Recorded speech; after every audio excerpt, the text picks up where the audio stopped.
We have Hi. 3 resident Star Wars nerds and Kane. Who is I literally only seen 7 in Rogue One. This is gonna be a heckin' good time. Obviously, Eventually, it's gonna get to the point where you're like, what's that like dome-headed droid? And we're just gonna be like R2D2, and you're like, No, I know R2D2 and C3PO and Yeah. and yeah, and Geh. Who is Geh? that is his name now. Who? Alright, Oh no, his name is So- Sheev. His real name is Sheev yeah, Palpatine. just for those like out there, you know, this is gonna be like filled with spoilers. Yeah. Hence So, why it's called So a if you spoiler haven't seen the cast. movie, then go see it. Oh, if if you you have, didn't you're get that welcome from to the stay. title, Chucky, look, is this game alive again? Also join. Is it? We Probably literally not. got a full server. Oh well, shit. All right. But yeah, you know, we're playing the map, which is the final Oh yeah. So, assault from spoilers. Rogue One, so That's spoiled. the problem. If you haven't seen Rogue One, but you have the season pass for Battlefront, immediately spoiled. I mean, yeah. It obviously doesn't spoil the outcome of it, but at the same time, It's a prequel, and no one else is in the later movies. Put the pieces together. Put my pieces together. This is one second. about Star Wars. This is about Star Wars. I was making the music. I Anyway, still remember how to play this game. you So shoot- yeah, That was Um, one hell of a good movie, that was. yeah, I enjoy it. yeah. So just this movie takes place like in the days probably before the beginning of episode 4. it's And in- 24 hours, I believe, or Yep. 24 minutes before. Yeah, episode and 4. probably about The like final scene is 25 Yeah. minutes, so probably takes place over maybe the 3 days leading up to A New Hope. I might change my graphics options before I. Is this it? and then Is the that a tripwire? Is that a new thing? You saw it too. Yeah. and it takes place like probably this point probably like 20 years after the events of Revenge of the Sith 19. because 19 It's 19. Yeah. because we'll get to that. But So what honestly, I imagine we should start at the beginning. let's Yep. let's just start with our overall impressions of the movie, and then go through the actual like timeline of the movie and discuss like the events. Pleasant surprise. The movie. Honestly, Mild shock. I love that movie. Oh, you fucking stormtrooper. Yeah, no, it was great. I quite enjoy it. Yeah. I didn't have high hopes for it because I don't like spin-offs of movies, and I don't like Well, that was a bad plan. prequels of movies. But I was pleasantly surprised overall. This was an in-betweequel, though. And in Yes, it between, was. honestly, I would just call it opening crawl of Star Wars Episode 4, the movie. Yeah. One thing to Like- note is it does not have an opening crawl. Yeah, Yeah. that's Um, one thing that threw me off. But honestly, It threw everyone off, definitely but were. I don't think it really needed one because like it's It not a main didn't. series Star Wars movie, and I still would have liked it. You know. it is the story of yeah. the Rogue One. It is the story of the episode 4 opening crawl. Mhm. Yeah. So yeah, Like But definitely yeah, would have no. been nice to have. honestly, it is a fantastic movie. Like, I feel like if you watched Episode 4, like, because I watched Episode 4 immediately after it, and there were a lot of things in that movie that, like, because I've seen it so many times, I was just kind of like, yeah, okay, I've seen this before. But They- at the same time, I was like, oh, like, it made me think more about some of the lines Yeah. that are so iconic, and you're just yeah. I watched like the first 20 minutes of episode 4 after I got back from Rogue One on Tuesday like, or Monday, excuse me, and it was like, and it ties in very well. There Yeah. were a couple things in there, kind of like when Leia says, "We're on a diplomatic mission to Alderaan," when Vader knows that that's 100% BS from the events of this movie. Yeah, Yeah. exactly. He chopped But a lot of besides the people on the way that, there. there's not much they could do about it. Yeah. Um, Well, that also makes sense to. Oh, Oh, okay. It makes sense as to why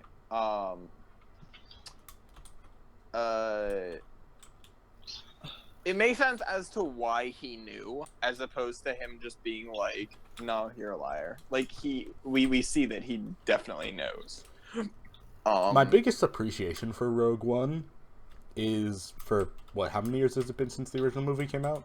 Since episode 4? The original, almost 40, I think. Mhm. Yeah, and all that time, everyone's been like, well, why is there an exhaust port in the Death Star? That's pretty fucking stupid. This movie answers that. Actually, the funny thing is that a line that I never really noticed in episode 4 was the rebel dude goes, "It's ray shielded, so you'll have to use proton torpedoes," and I was like, "Huh, okay." So they did make the attempt to shield it after they found out, but like, you'd think they still would have had guarded it slightly more, you know? Well, Yeah. we know that they didn't know that it was rigged to destroy the everything.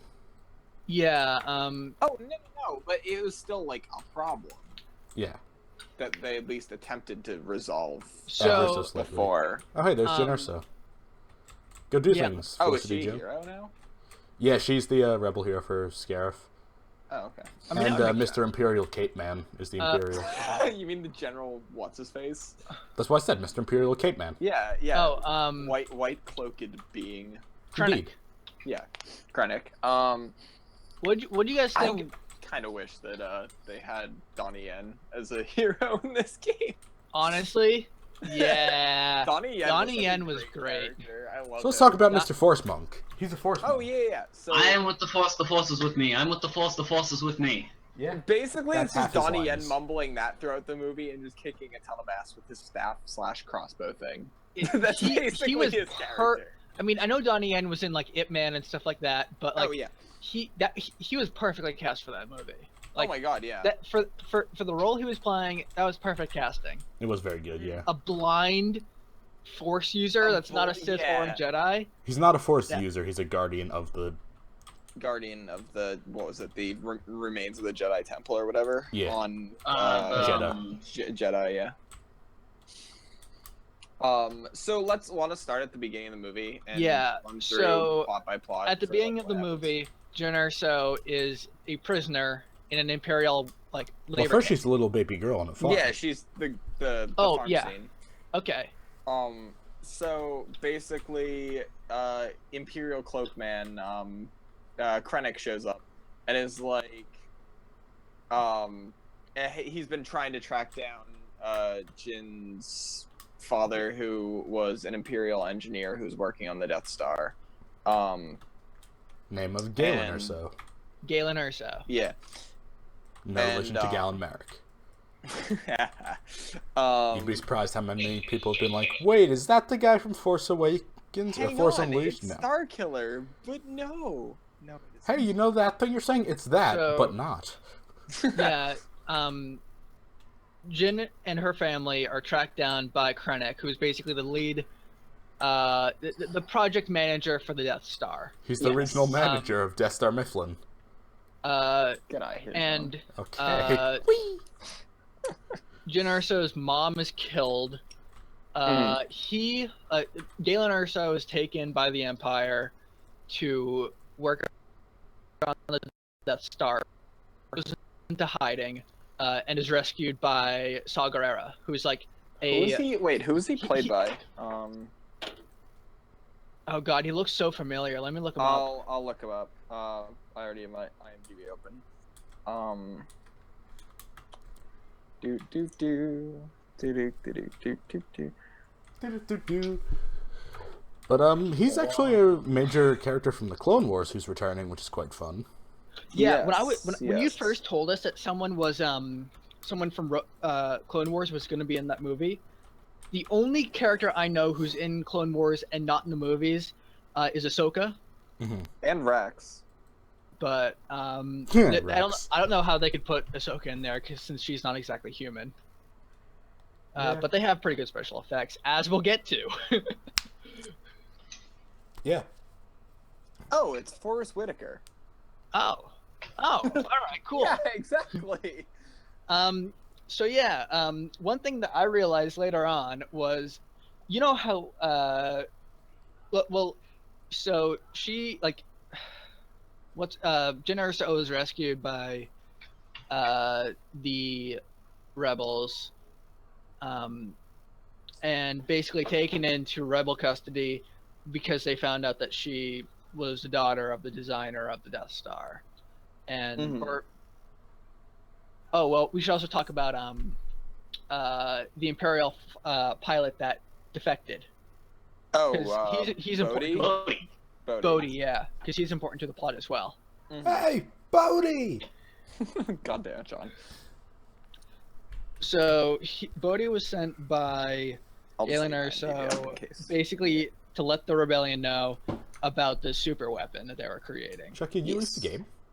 My connection exploded for a second. Rip. So yeah, what do you guys think on that? So in terms of Bodhi, Yeah, like just that part of the movie in general. Them so being Bodhi's rescued. one of my favorite characters. I quite enjoy Bodhi's him. really honestly good. like Who him. played He Bodhi? was really, that was Riz Ahmed. All right, Let me see a, what re- else a relatively unknown person. That's kind of cool. he was in Jason Bourne. All right. That's about it. So yeah, relatively unknown. That's pretty cool. Yeah. I really like the character. He was kind of like... I want to see him in more things. He was a really good actor. He was. He did well, yeah. Mm-hmm. But what's interesting about Bodhi is he was very non-combatant. You know? Non what? Sorry, He was a non-combatant. Oh He yeah, was for the most part, yeah. He did do a little bit of fighting in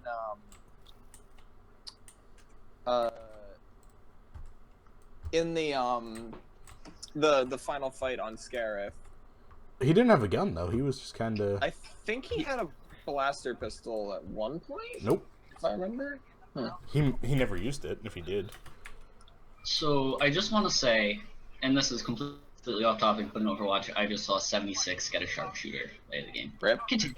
I've got you in my sights. Alright, anyway. Star Wars DLC for Overwatch when? So let's so just to get into more character stuff, and then we meet up with the rebel good guy, what's his name, Cassian or something like that. Cassian. Cassian. And K2. K2 was probably my favorite character. The reprogrammed rebel droid, Imperial droid. voiced by Alan Tudyk of He is Firefly, so good. Firefly fame. He is so good. So yeah. He was also in Arrested Development as well. Alan Tudyk, Was he? yeah. Yeah. He's been in a bunch of good stuff lately. He was Anne's father. Oh, really? Yeah. So But yeah, no, he did a great job with K2 is honestly one of my favorite characters. I'm not He was afraid to ki- admit it. I enjoy him more than I enjoy R2 and C3PO. he was kind of like 3PO, only not as annoying. I love Anthony Daniels, but K2 pulled off the whole sarcastic robot. Yeah, he was so much better. he was the comic relief in a Star Wars prequel that was actually good. Jar Jar, I'm looking at Yeah. you. Yeah, like K2 was clever in terms of his writing. Jar Jar was just no. Let's just make him say stupid shit. Yeah, and that does not When necessarily they mean. give you the DISA. Yeah, exactly. But no, K2 was basically a super sarcastic. What was he? Strategy droid. Analyst, He was yeah.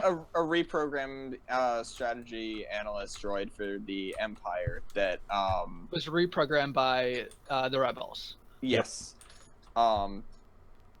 And he was okay. He's funny. He can fly a ship, and he can out Han Solo with a He blaster is pistol. probably one of the fastest shots in the galaxy. I've never seen in a Better- Star Wars movie somebody quick draw a blaster like that and just one shot a dude. He gave Han Solo a run for his money. Yeah, it was Yeah. like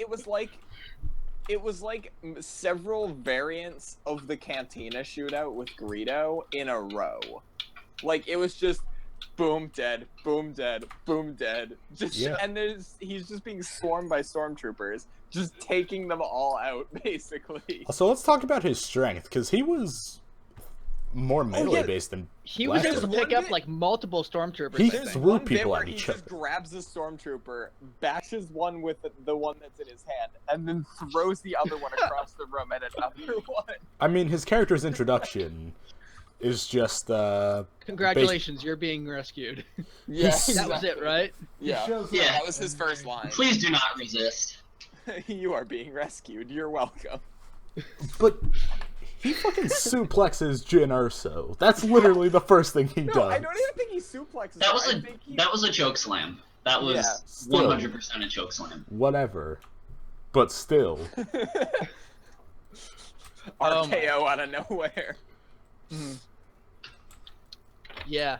And then, so the other two main characters besides Jyn Erso, the K2, the fighter pilot, the Imperial pilot, and Cassian, are Donnie Yen and his companion. Yes. And those two are really cool. Yes, they were fantastic. Mercenary, what's his face, who accompanied Donnie Yen? Yeah. He The didn't guy with the leave a big hu- gun. Yeah. He The didn't- guy, he was wearing, like, I think that backpack was the power cell for his blaster It cannon. was. Yeah, exactly. But, like, I don't know anything about that character. Why was I don't either. Why was he traveling with Donnie Yen? What's he his wasn't name? developed, and that made him all the more awesome because he was just there. But at the like- same time, he's like, "Hey, you're gonna die," and Donnie Yen's like, "Nah, that's all right. I've got you watching my back." And he's like, "I guess I have to go now," and just like goes. You know, it's Yeah, like, he's just like, it'll be okay. You'll be watching my back, and the other dude's like, So, huh? I guess, yeah. So, I looked it up, and Donnie Yen's character is named Chirrut Imwe. Yep. Is it ever said in the movie? Briefly, Maybe but when- yeah, once, yeah. When It's he impossible to catch- dies, they shout it. But before that, no. Yeah. yeah. And yes, spoiler cast. They, I'm not sorry. I'm not either. It's a Yeah. spoiler Put in the cast. announcement. If you're here, it's your fault. We so love yes, you. they are what looks like to be something. Best they're- buds. They belong to something called the Guardians of the Wells, which is like they're the group of people who protected that holy city that was, spoiler alert, blown up. Jeddah. Yeah, it was And, the The place where they got kyber crystals, which were kyber used crystals. to power the Death Star's laser this and movie- lightsabers. This movie actually explains that the Death Star's cannon is actually just a giant lightsaber that pokes planets. Yeah, Like, And I actually, think- that's Damn how it's close. worded. and I I'm think not that's sure- fucking And awesome. apparently, like Blasters according- are, like, according to like Star Wars like fan sites, it looks like Wills, spelled Whills. mhm. That was the name for it was the name for the Force in early drafts of A New Hope. Mhm. That's funny. So okay, So that was kind of brought back. the Wills. Yeah, okay, that's kind of cool. Yeah. Yeah, because Luke was also going to be called Luke Starkiller, Starkiller, right? but Yeah. then they changed that because of the whole Jedi aspect. But also they brought that back for Darth Vader's apprentice in the Force And Unleashed Starkiller and Base. Starkiller Base in Episode 7. So Yeah. Yep. I'm a big fan of like the movies and stuff. Like I think most of them are pretty great cinema. oh my god, But yeah. I know nothing about like the extended universe or any of the books or the comics I know a fair or amount of the cartoons or expanded anything like universe. that. So Waltz is the guy who you'd really want to talk to. so fill in whatever I don't get. So basically, let's go back to the plot. So they go to Jin's on Jeddah, right? Mhm. Yes. At that point, The desert planet Yeah. with the holy city. Yes. Okay. One thing that I thought was really, really cool is Oh wait, like no, they're not. They rescue her from a place, bring her to the rebel base the on rebel base on Yavin 4. And Yavin then, 4, yeah. And then they go from there, and the rebels are like, you have to do a thing on To Jeddah. they go from there to to Jeddah, Jeddah. and then One thing I thought was really interesting is the like shopping area, like the big area in Jeddah. in Jeddah, the Mhm. city looked a lot like the Grand Bazaar in Istanbul in real life, and I thought that was really cool. it might, yeah. I do want to honestly. touch on that when we get to it, or should we jump to it now? Well, so they see Donnie Yen, and he's just chilling out on some steps, mumbling about the Force and Yeah. various I'm the things. Force. As he does. Yes, as one does when you are. When Yeah. you are a Actor blind of the Force Force. monk. Yeah. Are you kidding? I'm blind. Yeah. So He was a source of comic relief as well. there's a bit where they were going. So they go to Jeddah to see the Forrest Whitaker's character Saw Gerrera, who's found an Imperial pilot who has a message about the rebels don't know what it's a message about, but They know it's important. it's about the Death Star. So And they- that pilot is Bodhi. yes, and yeah, so Bodhi has been captured by Forrest Whitaker. yes, Saw so Gerrera, Mr. Clone Wars man.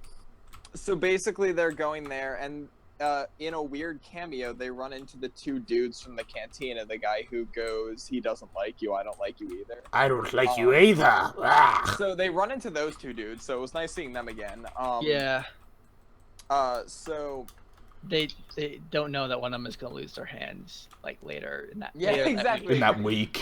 also does he die in episode 4? Because like Obi-Wan cuts his arm off, but like lightsabers cauterize wounds, so he just has no arm. I don't know. That's You said not that a like question. that's not a common thing for Star Wars, though. But like I always thought he was dead too, though. I assumed he died because actually in episode 4, after rewatching yesterday, there is blood, even though lightsabers in all other movies cauterize wounds, like when Luke gets his hand cut off in episode Yeah. 5. So also fucking Skywalker So let's curse get and back to getting Rogue. hands Let's cut get off. back to Rogue One. Anyway, We actually have they're- something in chat. The chat's brought up.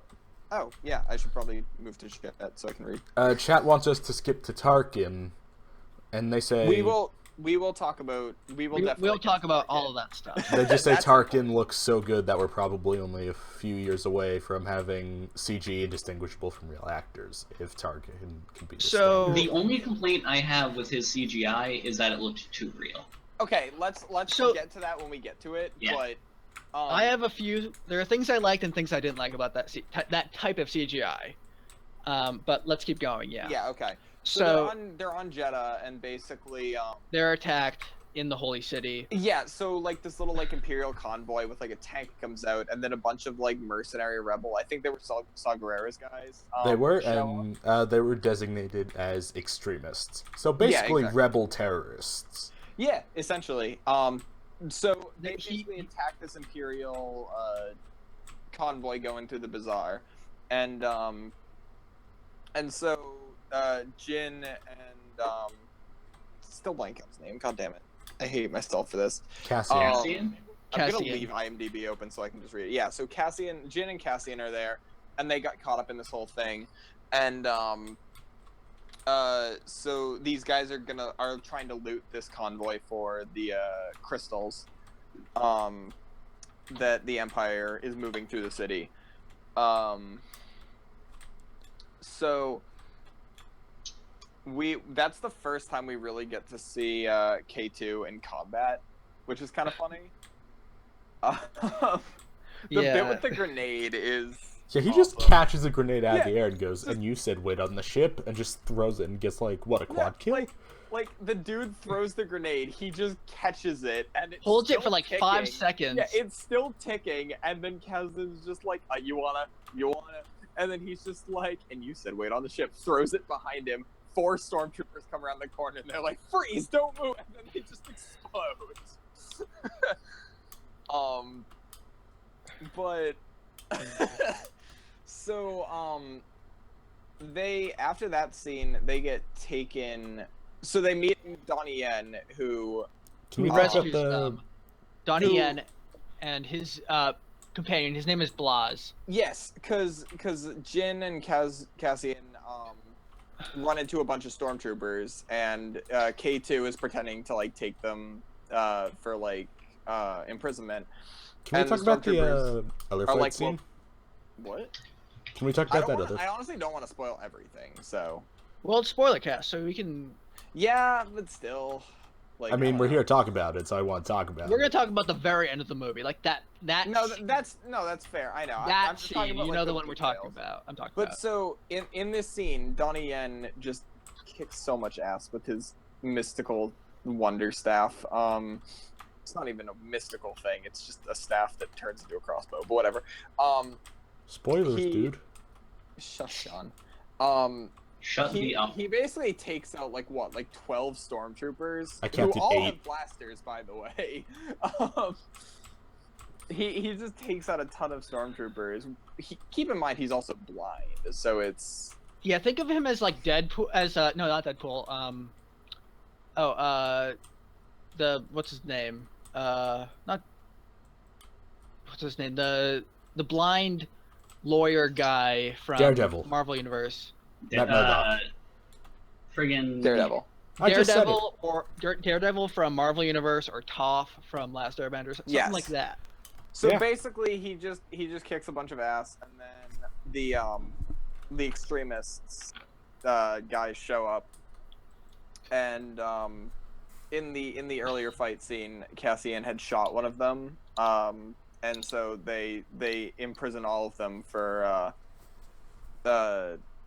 fighting against them. Can we go back to that earlier fight scene for a second with the Which extremists? one? The one with the Extremists versus stormtroopers. Yeah, sure. So, early in the movie, the rebels say, like, we're extremists, we don't want to associate with them. Mm-hmm.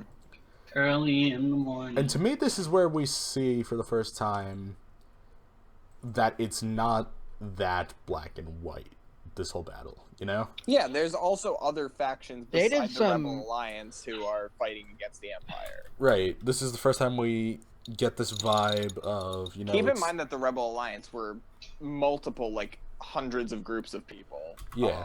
prior to the rise of the rebellion. Right, and these It was- extremists, they that don't was care brought about together. killing either civilians or themselves, just Oh, to yeah. minorly inconvenience Yeah, a there's a- supply route. There's a bit where, like, there's a little girl in front of, like, one of the like in the middle of the firefight, and Jin runs out and rescues her. And so you see, like, honestly, I'm pretty sure the stormtroopers were doing more defending of this girl than the rebels. They absolutely in were. that scene. The stormtroopers were probably like, "Don't kill the girl. It's okay. Let's just get her out of here." But they were just getting shot left and right, so it didn't matter. Yeah. But So yeah, they're taken to. we're taken to see Forrest Whitaker, who lives in this like cool temple. Honestly, really cool set, like really cool design of his like little base, which gave off some Cantina vibes. A little bit. But I'm okay with that. Yeah, just overlay the music. It would be Yeah, no different. they're taken to see Saw Gerrera. It would have been and- funny if there was a jukebox playing the Cantina theme, Yeah. just very subtly in the background. That would have been kind of Yes. funny. The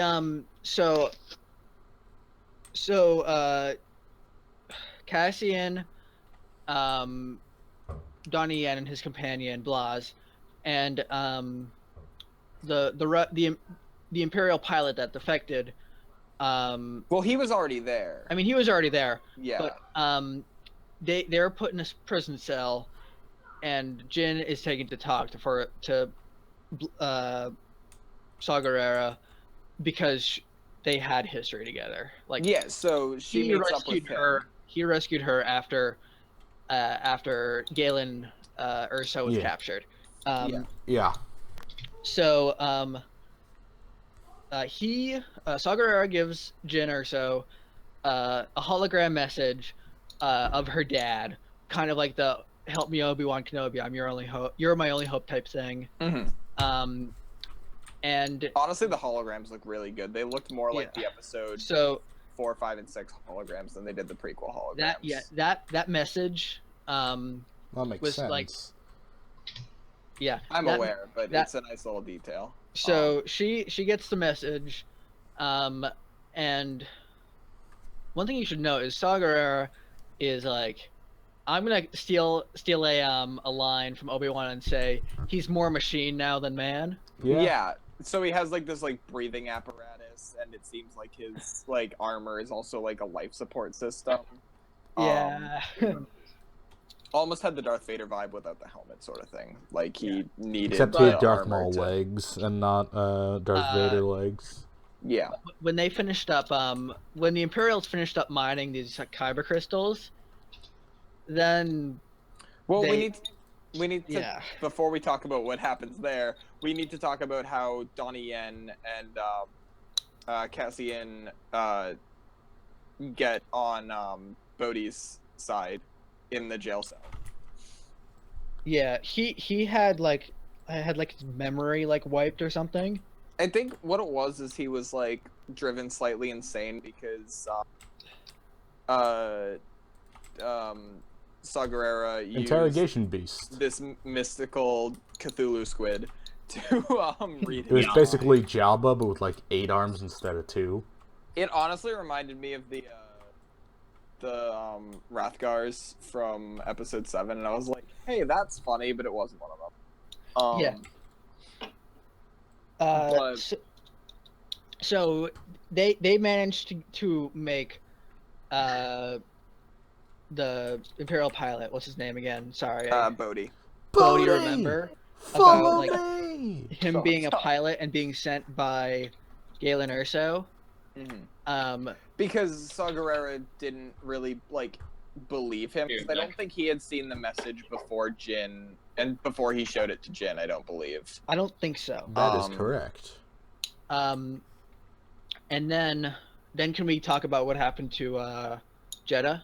Yes, Oh yeah. let's- So, is this the bit where we see Tarkin for the first time? Yes. Okay, Yes. so let's talk about the event that happens, and then we'll go on about Tarkin and his wonderfulness. So basically, Tarkin's just like, we should demonstrate the power of the Death Star, but Yeah. not Not blow up the entire planet. not blow up the entire planet. So basically, they essentially use the Death Star to nuke Jeddah City, and basically cause a shockwave that probably extends half the planet. More.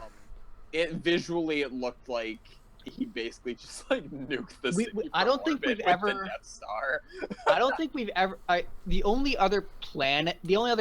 planet that ever was blown up by the Death Star was Alderaan, and It we did not get to see from the perspective of someone who was on that planet. This Yeah, time we so did. What Tarkin says is like, let's use it on one reactor power, and the fact that I think the Death Star, what was it? Didn't Obi-Wan say that the Death Star had like 8 main reactors in Episode 4 at some point?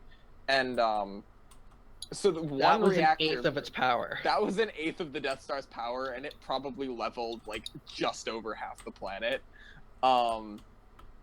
So Like the debris flew into orbit it went and into beyond. space. Yeah.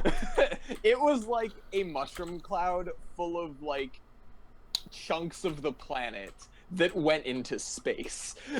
Yes. And basically there's a Yes. great shot as so basically Jin, Cassian, K2 is on the ship, and Cassian summons him over so that they can escape. So it's Jin, Cassian, Donnie Yen, Donnie Blaz. Yen's guy, and Bodhi all get onto the die, John. Okay. all get onto the ship that K2 is flying, and there's a great shot where you see basically this wave of debris, and by wave I mean literally like a curved like ocean style wave made out of like planet chunks, and they're flying underneath it like in the arc.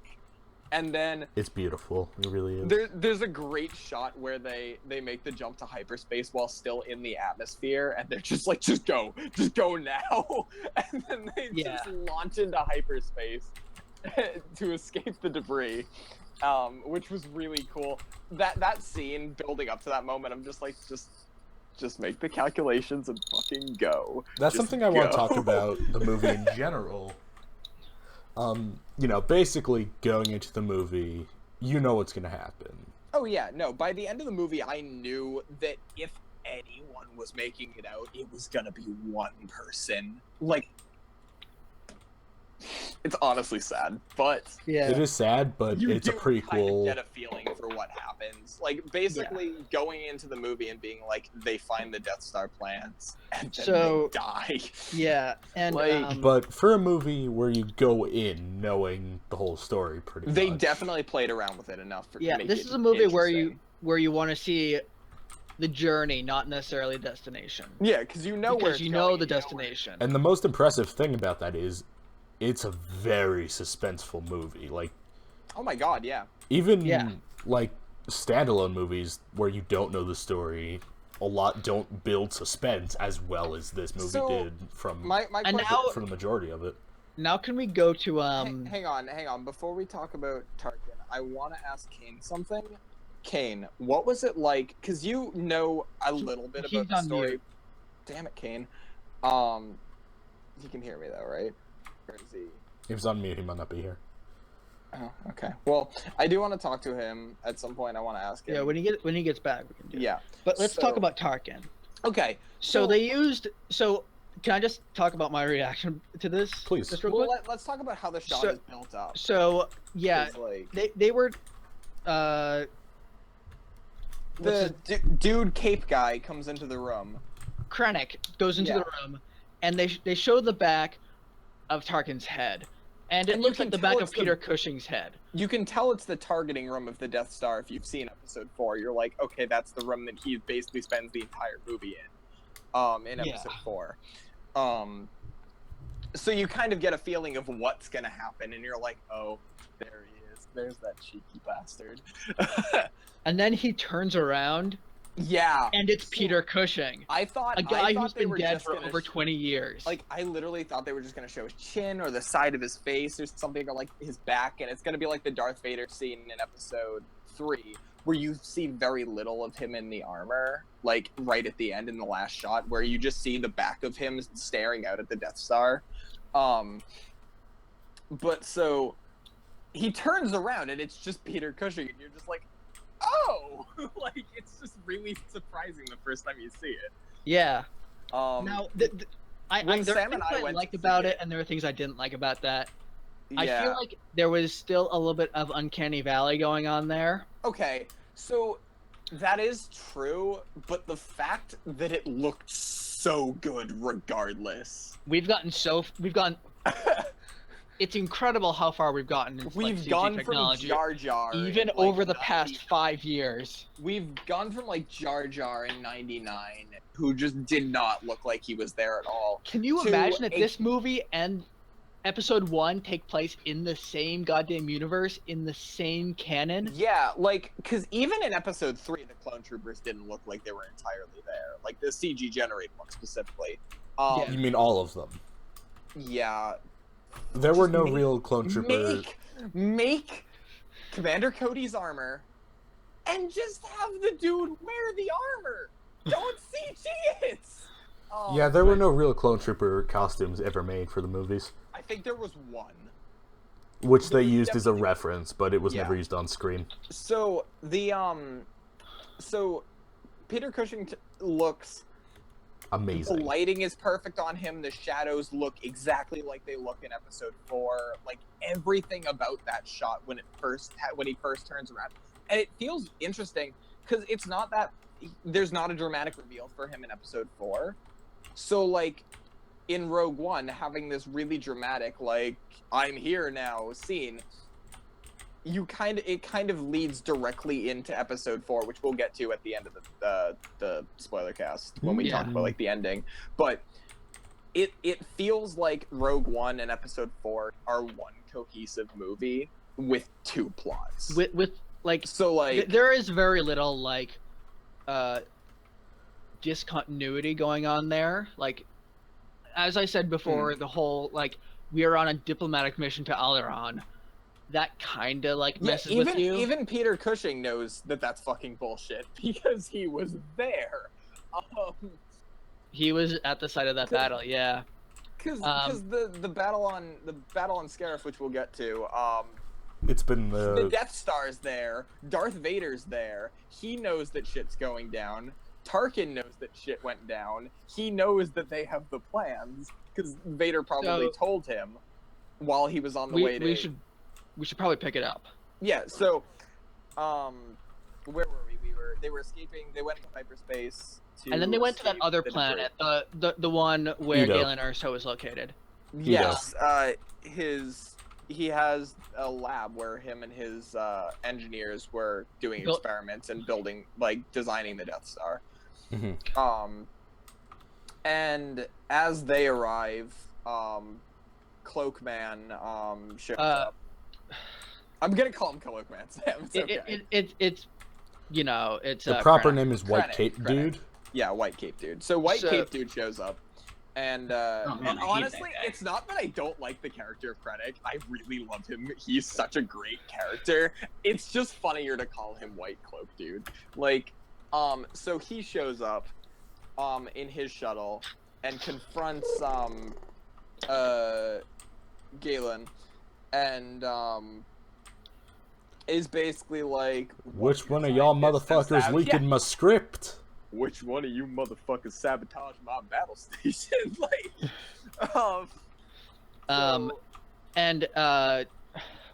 Cassian was going to Cassian was also there under Cassian was going to kill Galen Erso as well.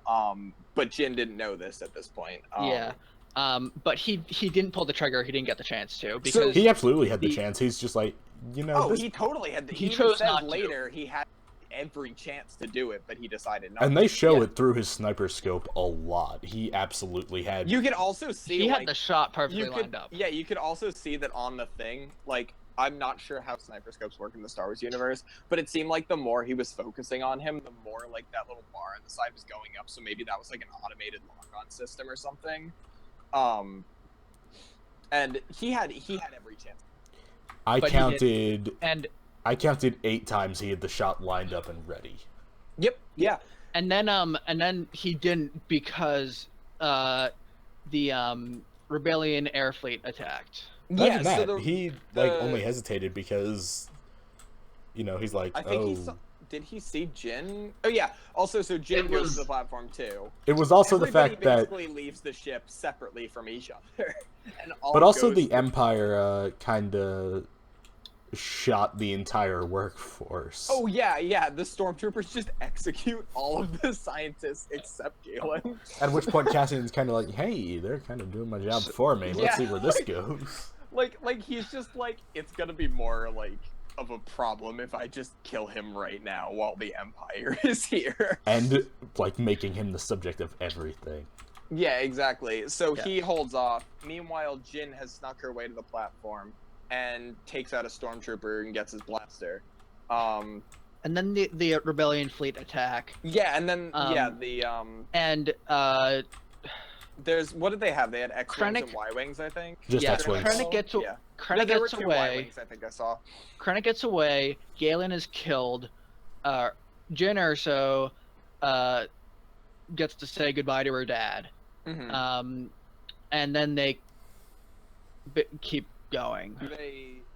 Meanwhile, K2 is on the ship fixing it because they crashed because of the I think they stole another ship. They clipped him. Yeah, they stole an Imperial ship. They stole an Imperial ship, and that's how they could get past the shield at the end of the final battle. Oh yeah, okay. So they took that ship back to the main rebel base on Yavin 4. And Meanwhile, by the way, can we talk about the set design there? That looked identical to the one in episode 4. It Oh, the felt Battle of Yavin? perfect. Yeah, Or the Yavin the base. rebel base. Yeah. so It felt perfect, like Yeah, exteriors and interiors. meanwhile, of, like, the hangar I want to and, get I want to talk about something real quick. Okay. Meanwhile, Krennic visits the planet the planet with Vader's castle that looked like it was straight out of Mordor. I'm was pretty sure Mustafar, was right? that looked like Was that It- Mustafar? I think it was Korriban. I think it might have been Korriban. I'm not sure. But it was lava and just like Yeah. it looked like Mustafar. Yeah. But Oh, let me look it up. Yeah, so basically he visits Vader at his castle, and Darth Vader has a great scene. By the way, Vader is in this movie, played by James Earl Jones, for anyone who didn't know. Hell yeah, boy. So he has a great scene where we see him come out, and he's just like badass Darth Vader. As you do when you're Darth Vader. So he comes out, and Krennic tells him basically what's going on with like the Death Star. That Galen had sabotaged it. And Well, what do you know? Hold on for just a sec. what? It is on Mustafar. Yeah. What? Yeah, it is. Yeah. So it says the article that I'm reading says it he chose it to be on Mustafar because he knows what happened to him there, and it keeps him angry, which keeps him in tune with the dark side of the Force. Oh, so he probably built it over the mine that where he him and Obi-Wan had the battle. Yeah. Yeah. Okay, that makes a lot of sense then. The weird part is that every other planet in the movie is labeled. Yeah, I would have liked if don't that one was remember actually seeing a labeled to be label for Mustafar. Yeah, I didn't remember seeing a label there. Yeah. There wasn't one, but I There think you could wasn't kind one. of figure it out because You it can was. figure it out, but also like Korriban from the expanded universe was also a lava planet, and that was like the main planet of the Sith in the Old Republic era. And then Fun so- fact: Vader having a death castle, that was supposed to be a huge subplot in Empire, but they cut it. huh, I want to see a movie about Vader just having a death castle. so Well, you just saw it. I- It's called Rogue One. Yeah, I know. I want to Vader is woken up from his like healing tank or something, and then Oh yeah, because like it's 19 then years he- later, but he's still probably going through treatments for like what happened on Mustafar, like during the battle against Yeah. Obi-Wan. he meets with Krennic, and he basically disciplines Krennic and all that. Vader makes a And- pun. Vader There has is the his- pun. Yes. So The, Krennic asks a really like presumptive question, like asking if he was still in charge of all this. yeah, he's like, And so he I was get to be like- in charge of the Death Star, and Vader's just like, And Vader was like, Vader stops and force chokes him, and Vader says something like, Minimally, "Don't choke on your like- aspirations" or something like that. yeah, like you And that did in It made episode me 4 and 2. unreasonably angry. Yeah, me too. I didn't get angry.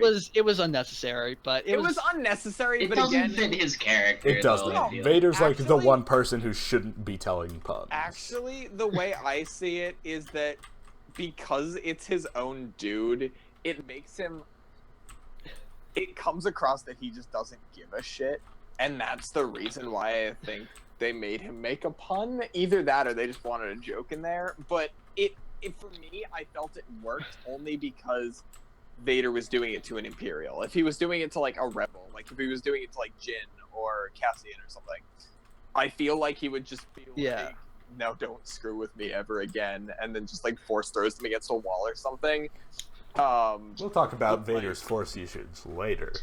Oh, yeah, because that's that, a fun that comes one. into play. That's um, yeah. So Meanwhile, anyway, back at Rebel Base, they're basically explaining to the collective Rebel Alliance about what Jin heard from her father. what they and found. she heard from the message that the Death Star has a weakness, but because there's no evidence, the rebels refuse to launch any sort of like attempt to go get the plans officially. So someone else can take it from here. Yeah. So they refuse to create a coordinated effort among everyone to go and pick up and raid the the Imperial base on Scarif. It was To an get the Imperial archive center that had all of the Yeah, think of it as It like had all the of the National stuff. Archives or something like It that. basically had all of the structural plans for every Imperial ship, base, Probably like- weapon. probably weapon. Like it had every single like technical readout for probably like Star Destroyers, Starfighters, TIE Fighters. They went really in depth to the point where they even had plans for the Darksabers, which at this point we haven't seen in like the main universe. Yeah, I don't know if that's Yeah. real. I think it may be just like a code name, just like how the Death Star had the code name Stardust, which we'll get Which, to. by the way, Jin is the Death Jin's Star. nickname from her Jin dad the is Death Stardust. Star. So that was kind of on the That was nose a kinda little funny. bit.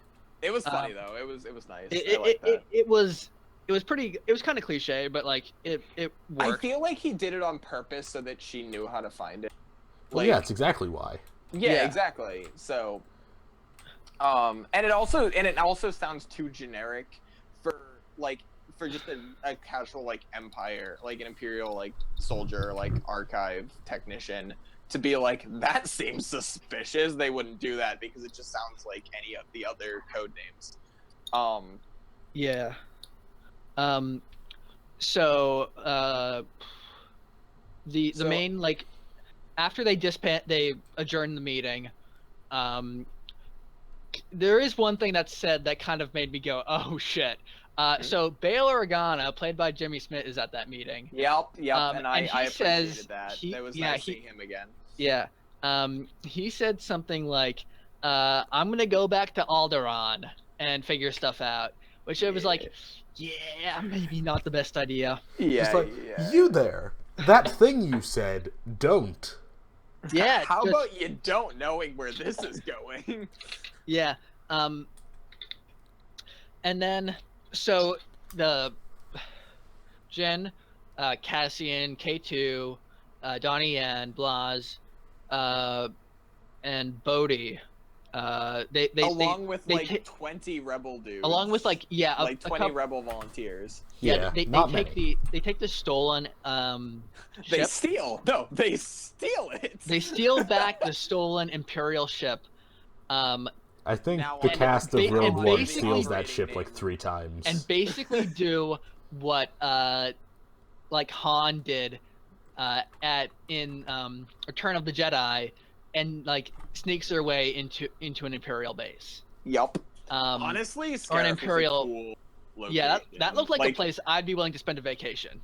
I'm talking about. Well, the set design was beautiful, like the beaches and everything. the But beaches also were... like the shield gate concept, that was really cool. I feel guilty Yeah. that I don't know where the beach set for Scarif is off the top of my head, but Because that looks like a beautiful like vacation spot. I would say it's probably like Bermuda or something. it's somewhere Bermuda- really obscure. That's not Bermuda. I've been to Bermuda. It doesn't really look like that. It's somewhere very obscure. Like, I had never heard of it. Maybe like the before. Turks and Caicos or something like that. I don't really know. Maybe. But anyway, so they- they go to Scarif and basically sneak in as a cargo ship, I believe. Yep. And they land, and so Cassian, Jin, and K2. basically Cassian and Jin dresses Imperial soldiers. And K2 already has Imperial insignias because he's an Imperial droid. They go in and they sneak into the base to go start looking for the plans and basically like sneak around and figure out like where things are. Meanwhile, the rebels start setting up stuff on the landing pad in order to cause a distraction so that they can basically clear out the interior of the base so that so that Jin and Cassian will have an easier time of sneaking around and have less like to worry about. Stormtroopers in their way. Yeah. Right, Yeah. because they said at one point, Yeah, like K2 did the K2 math, plugs into a map. and he said similarly to how R2 does it. Actually, it was the same input system, which was a nice little detail, like the same Astromech input jack. slot. Yeah.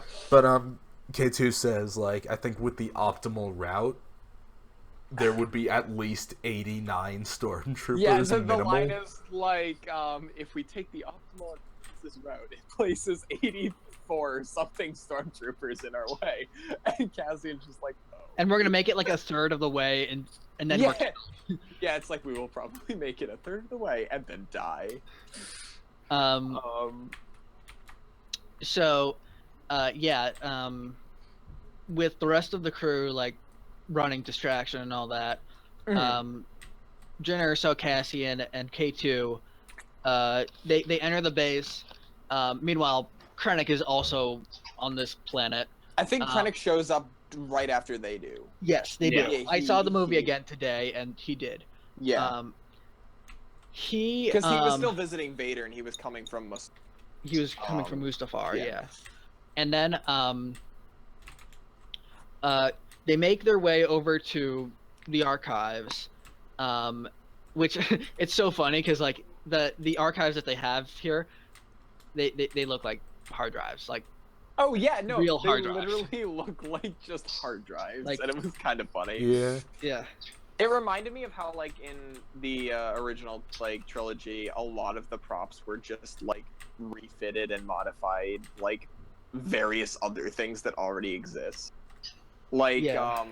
like the actually the prop that they use for the Death Star plans in Episode 4 it looks very similar to the one they use at the end of the movie. It's just Well- a floppy drive, isn't it?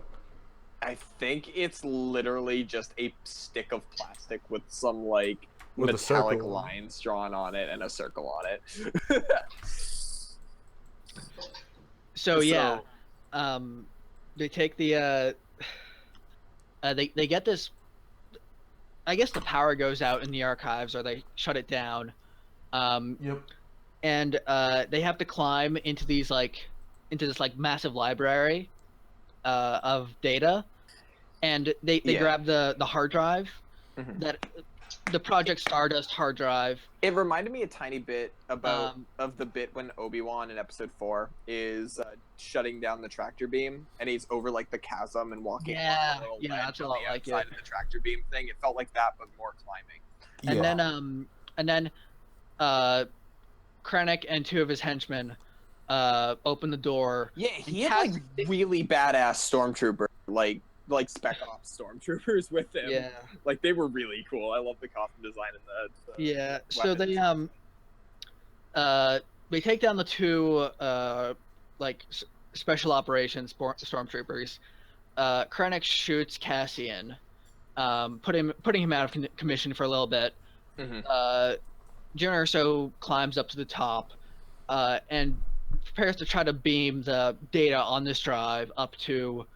One of the Mon Calamari cruisers. Oh Yeah. yeah. So we forgot to mention the rebels also show They- up. The they- rebels they- catch wind of the operation and send a full the entire rebel fleet. to An entire basically help out. battalion Yeah. Including up above.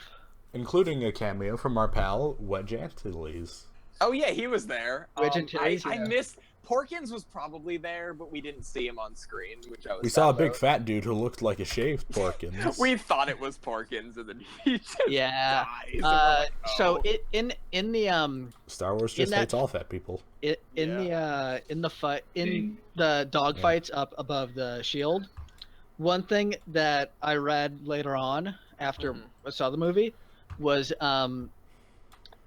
they had red team, blue team, gold team, whatever, Mhm. and the fighter Red 5 Yep. was Or- shot Yeah, down, Red 5. Mhm. which allowed a new Red 5 to come into being, who in the battle for the Death Star over I forget what Yavin. planet that was over Yep. Yavin. It's the Battle of Yavin. Yeah. It was replaced. He was replaced by Luke Skywalker. Yeah. Yep. Um, Which was nice when you see It- that. it- It's it just was a like nice Red 5 is touch. down, and it's just like it was a nice touch, yeah. someone died to let Luke join. So the battle. after fixing a couple issues with the antenna, Mhm. they, After Jin fixes the antenna. after Yeah. Jin fixes it, she is accosted by Krennic. who Krennic is then- shows up again, who's like fucking pissed as shit. Yeah, Stop who fucking then, my shit all day, every day, bitch. Yeah, who is then shot by Cassian. yeah. Cassian Ex Machina. Also shows up, but he's Uh, just So can there. we acknowledge the fact that there was no way up because Krennic took the elevator, which means Cassian, who was shot in the shoulder and couldn't use Wait a his second, arm. yeah, hang on. There was no elevator. The thing is that Jin had to like slide through a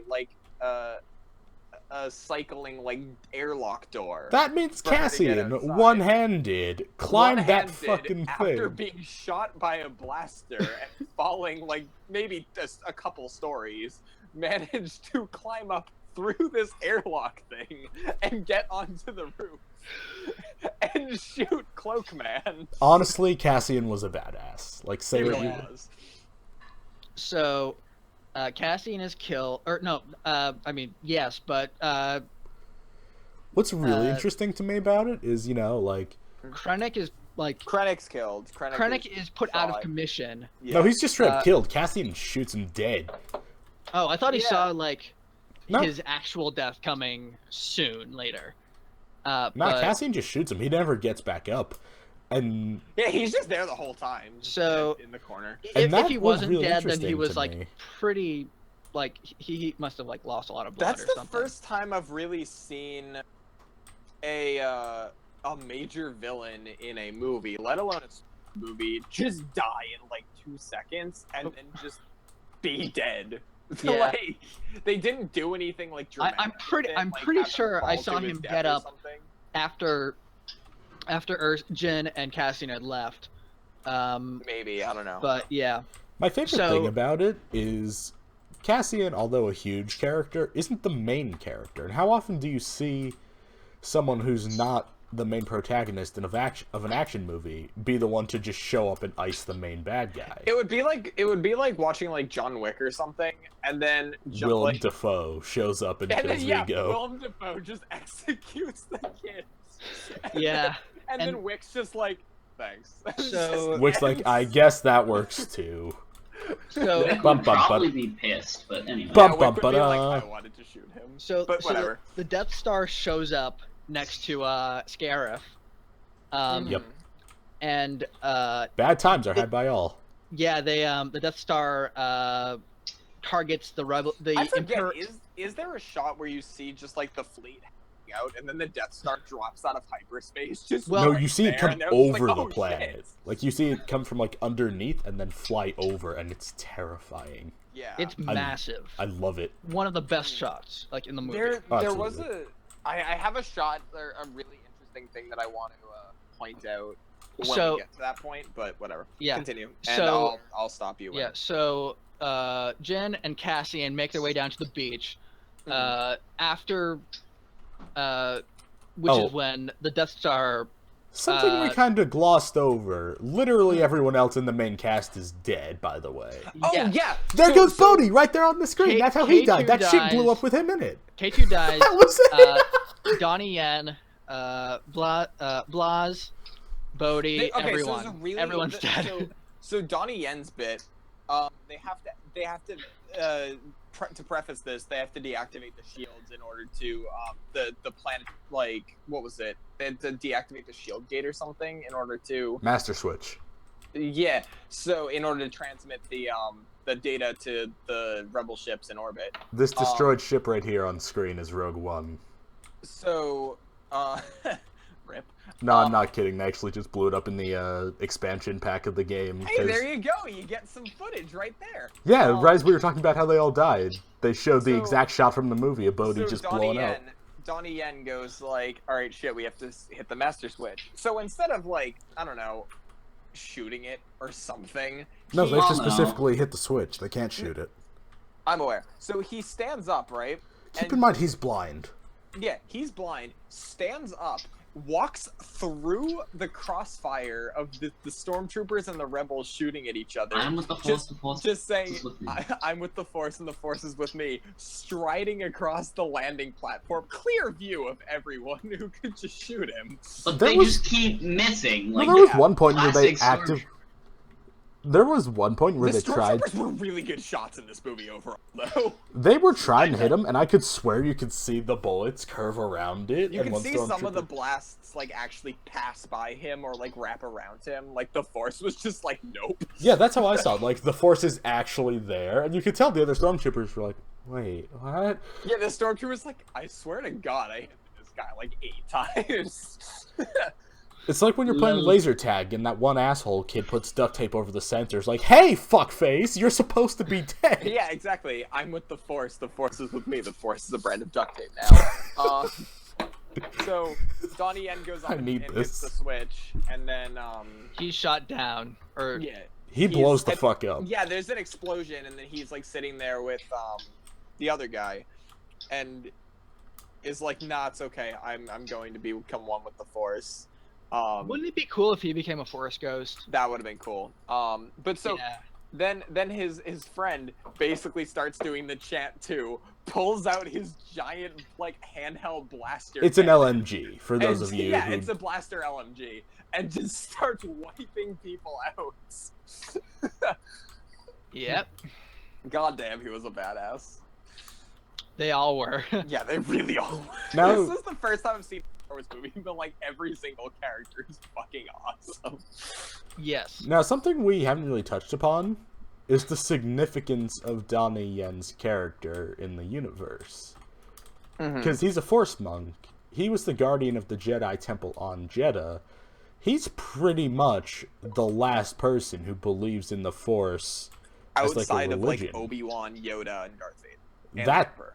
That's it. And so when everyone's like, "We don't care for your phony religions" in episode 4 and 5, Vader It can't. makes sense because there hasn't been anyone who's worshipped the Jedi or the Force aside from like probably a few crazy people: Donnie Yen, Yoda, Obi-Wan, and Vader and the Emperor.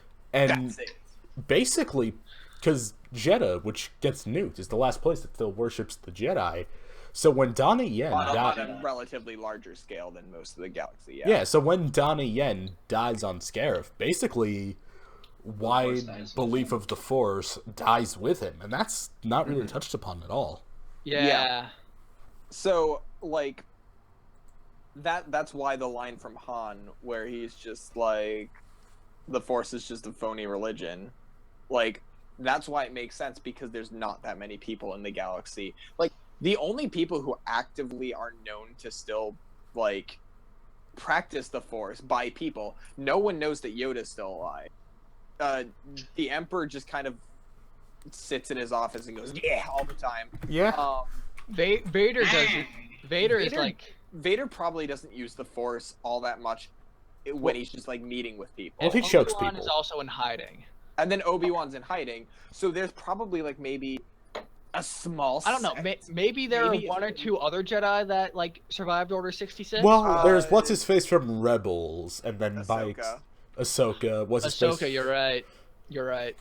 That's something I forgot to I talk wanna about see that her I in the need to movie. talk about. I That wanna was see- so rude of you. That was so rude of you. So, So, yeah, Star Wars um, Rebels. can we finish up Rogue One first? What I'm talking about is part of Rogue One. It is All right. actually. So yeah.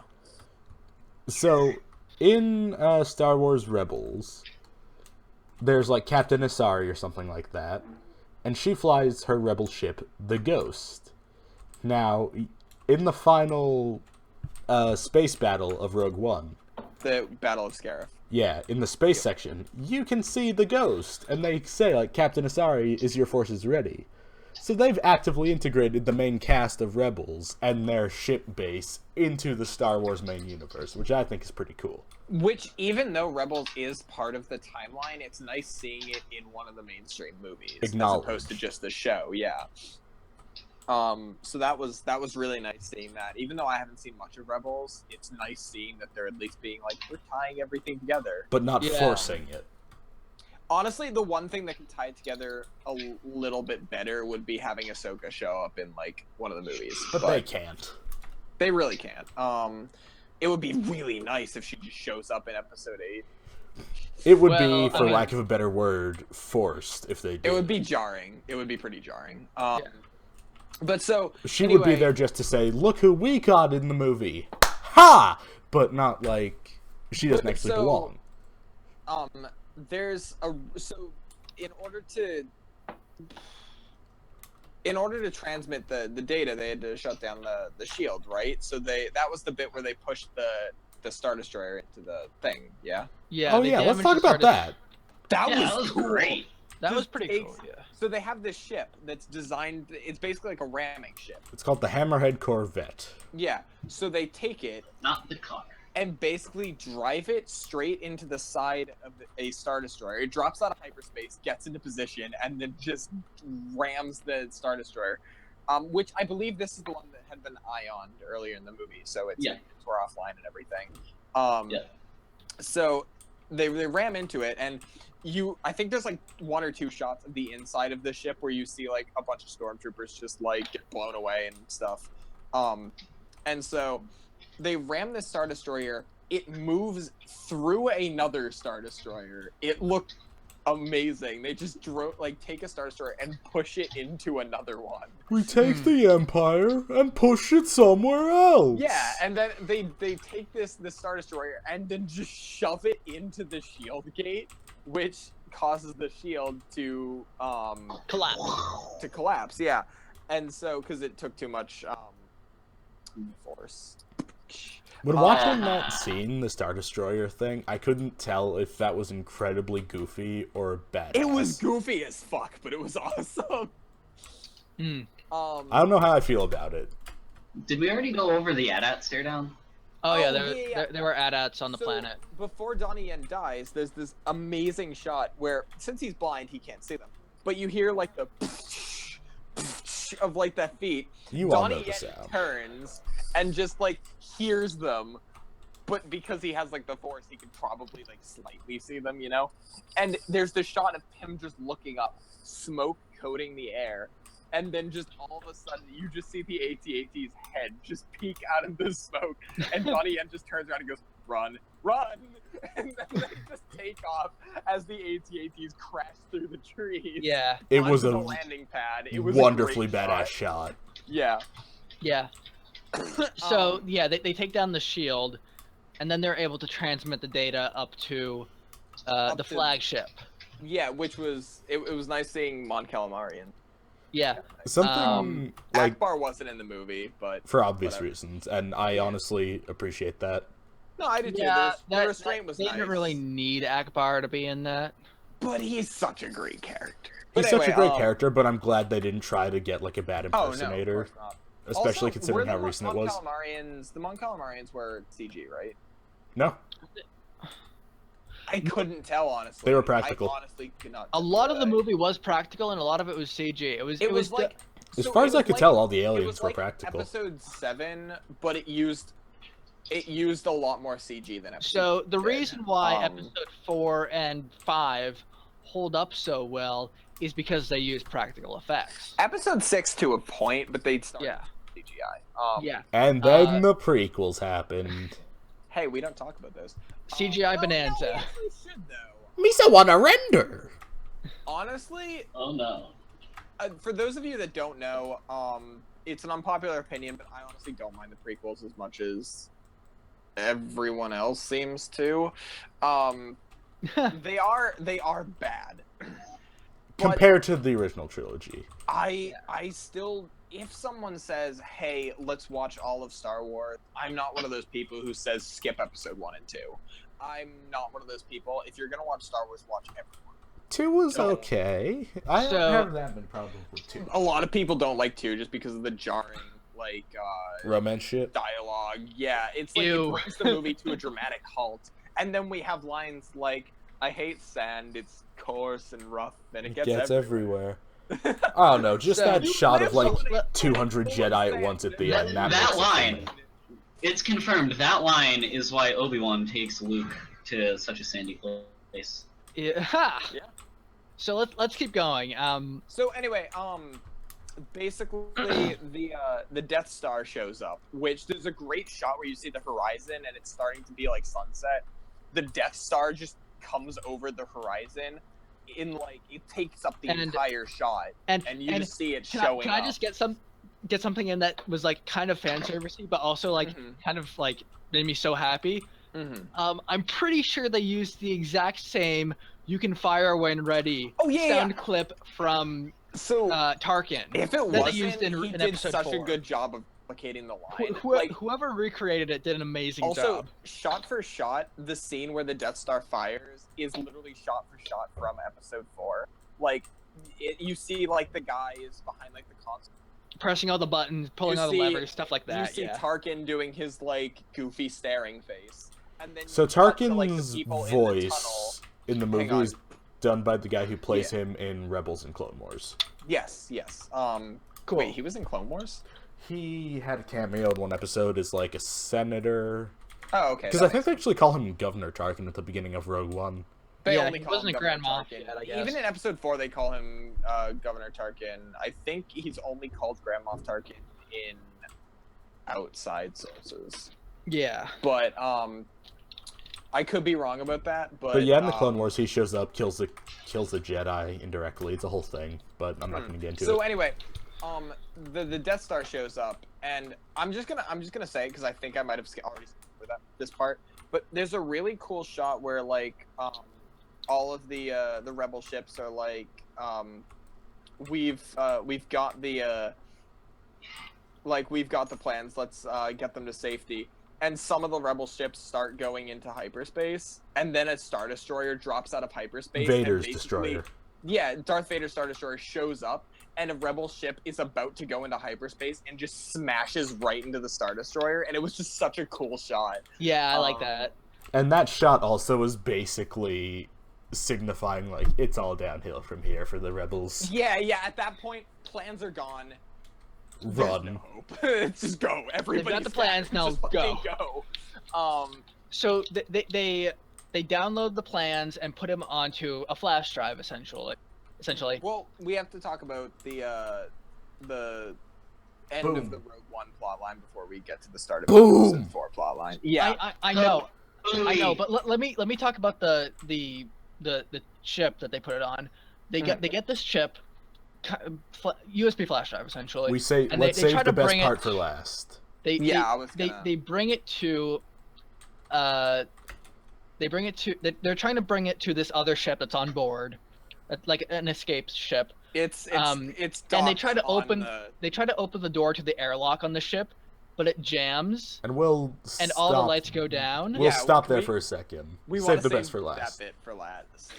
Because that's the best shot of the movie by far. Best scene of the movie. Yeah. So we go back to the Rogue One crew, who is basically at this point just Jin and Cassian. Everyone on the else has beach. been vanquished in combat. Yeah, on the Yeah. beach. Someone else want to take this? Because there are So, people in my house who haven't they- seen it, so I don't want to spoil this part.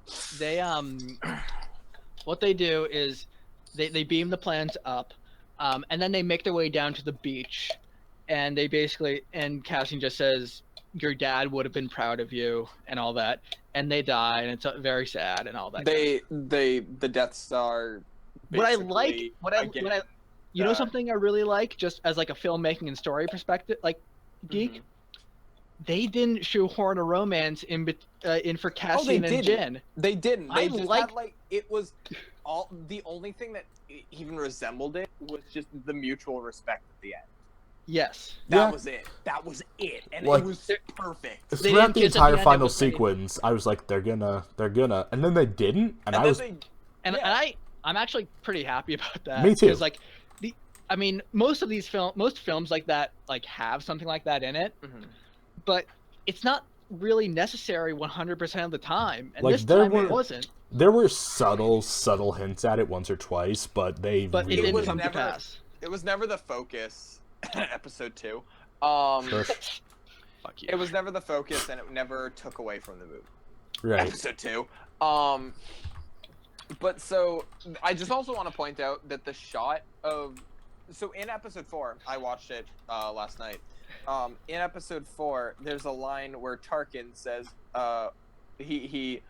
when they're suggesting that they could use the Death Star as like a way to get Leia to talk, the Tarkin says, perhaps we can use we can demonstrate this battle station's like full power on your home planet of Alderaan. And I was just like, that's right, because they never use its full power in fun. Yeah. That's And it's really like, because nice. that's the first time they've used it. Because remember, Episode 4 takes place 24 minutes after the end of Rogue One. The first Um, like the boarding of that ship takes place 25 minutes or so, 30 minutes or so after Yeah. Rogue One. Yep, Disney confirmed it, I believe. Yep. Yeah. So Um, they use the Death Star on the planet. Scarif. Scarif. Yeah. They wipe out the Imperial Well, base. again, only using one using reactor. One reactor. Also, when they blow up Jedha City, they make sure to mention all Imperial forces have been evacuated. We are ready to commence with the plan. They don't say that. They don't care On on Scarif. Scarif. I don't get it. The plans are already gone. They So- don't know for sure that they're gone yet, though. But I'm pretty sure someone mentions like, because the rebels are able to intercept Imperial signals. So I'm surprised the Empire doesn't intercept like the signal that is like going between them, saying we have the plans where everyone make the jump to hyperspace now. So like, I feel like at that point, it was almost just it a just fuck seemed you. more like a cleanup job. Yeah, it was Yeah, basically just a than fuck anything you. else. Like, Yeah, we like, know you've probably screwed us, so we're going to destroy literally everything you still have down there. But it's also weird that Tarkin doesn't seem worried in Episode 4. He's just like, I'm sitting on my ship and everything's okay. 'Cause he still doesn't think they're- X-Wings! Like, Because he still doesn't think they're competent. he also doesn't think that the plans could reveal any weakness because I don't He doesn't think know at it's any point there. In the movie, he was like, So yeah. oh no, because freaking cloak guy never told him because Krennic, yeah. Krennic died Vader's on. the only one who knows, or Yeah. at least has like an idea. So yeah. And then yeah. Should we get to the scene? So hang on. It's- So the plans are gone. They or at least no, they're on board the ship, and the ship is ready to leave to escape the Death Star and the Star Destroyers. And then we get to one of the best shots in the movie. So the Do you want me to door, do it, or the do you door want of to the airlock to the ship jams, with like I don't know 20 or so rebels in this airlock area. I'd say it's probably around like The 8 or 10, I think. No, it's The- 15 to 20, absolutely. Can I just like Yeah. the Go. lights go down? It's all dark near the entrance of the airlock. And basically, Then the you- only thing you can hear is like a very subtle. Footstep. That's it. and then And you then a hear, footstep. and then he sparks. Then that side of the hallway lights up red with Vader's lightsaber. Lightsaber ignites. And he goes and to it's just- fucking town. Vader basically just walks into the scene and is just like, "You have something of mine," and basically just kills everyone. Without He- speaking, he goes on a killing spree. This is basically It's what the only this is what would have time we see happened. Vader in This is what would have episode. happened if they had shown him killing the younglings in episode 3. Basically, like, there's a bit where, first of all, the way the scene is executed is perfect. He's walking down the hall. He like kills 2 guys with a lightsaber. Then one Uses guy the standing- Force to do Yeah, like a bunch one of guy stuff. that's standing right in the I center could of really the hall. talk for hours about that Lifts him sequence. to the ceiling, walks underneath him, holds his lightsaber up, and then just casually goes and just cuts him in half. 3 guys hold up their blasters and are like aiming at him. Uses the Force, takes the blasters, throws them behind him, kills them. It was- so good. It was the so best good. scene of the entire movie, Yeah. and it lasted all of 20 seconds. It was one of the most. It honestly didn't makes me need to just be want more. a spin-off movie of Darth Vader just going around killing So- people. But Mark there's my so words. much I Mark my wanna words. say about that. Sometime in the next 10, 15, 20 years or so, there's going to be a movie titled simply Vader, where Vader just does his shit. That. It's gonna be- basically us just hanging out with Vader for like, and he just does a bunch of random shit, and it's gonna be great. Yeah. But there's so much I could say about this scene. So Oh my god! one thing I People thought was could analyze this scene. one- Like honestly, Yeah, one how, thing I like, thought was- fan servicey, but yet amazing it is. one thing I thought was really cool was the rebel that was trying to get onto the ship where they were trying to get the data. Mhm. He goes from save us to Take this shit. Take this shit. He knows becomes he recognizes that he's going to die at the hands of the most fearsome warrior in the galaxy, Yeah, and just says, and he's "Fuck just it," like, I need to get this shit to safety. Take it. Puts it through the airlock. They take it. The ship launches.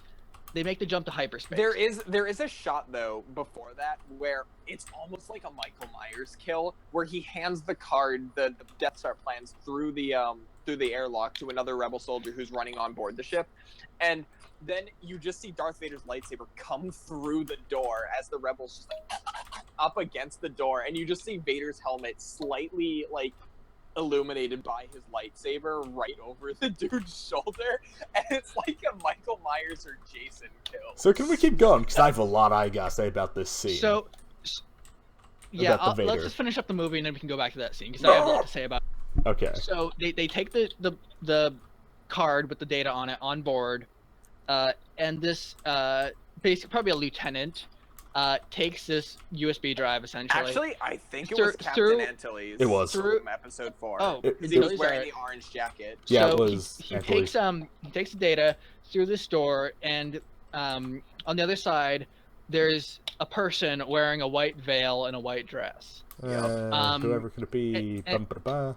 And similar to Tarkin earlier in the movie, she turns around and it's none other than 20-year-old Carrie Fisher, Princess Leia.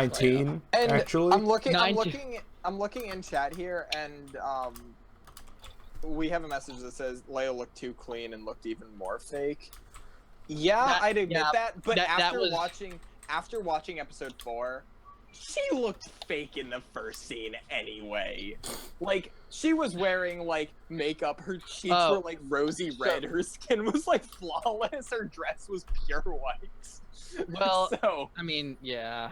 But- yeah, so So speaking of one thing I forgot to mention earlier on in the movie was speaking of characters that made cameos that may or may not have been necessary. I Oh, think yeah. Leia was, but R2 and 3PO made their obligatory appearance earlier in the movie. it was like a Stan Lee cameo, but honestly, I don't really have. yeah.